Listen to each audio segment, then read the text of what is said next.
தான் கணிக்கிறோம். இப்போ இதே மதுரை வீரனை பார்த்தாலும் கருப்புசாமியார் தான் இருப்பார். ஆனால் அவர் வாள் வச்சுருப்பார். வாள் வச்சுருந்தா மதுரை வீரன், கத்தி வச்சுருந்தா அது கருப்புசாமி. ஏன்னா நம்ம தெய்வங்களை நம்ம நம்ம நம்ம ஒரு தெய்வத்தை விரும்பிட்டோம். அந்த தெய்வம் இப்படி இருந்தால் தான் நம்ம இது கருப்புசாமி நம்ம உணர்றதுக்காக கருப்புசாமியோட ஆயுதமாக கத்தி இருந்தது கதை. ஏன்னா அவர் கிராம தெய்வங்கள். அதனால் வந்து கதை எடுத்துகிட்டு போய் சண்டை போடுவார், கத்தி எடுத்துகிட்டு போய் ஆதிரமத்தை அழிச்சிட்டு வருவார்.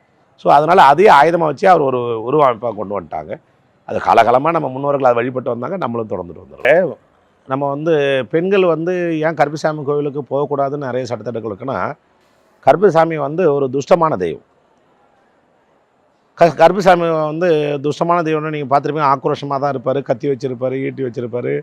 ஒரு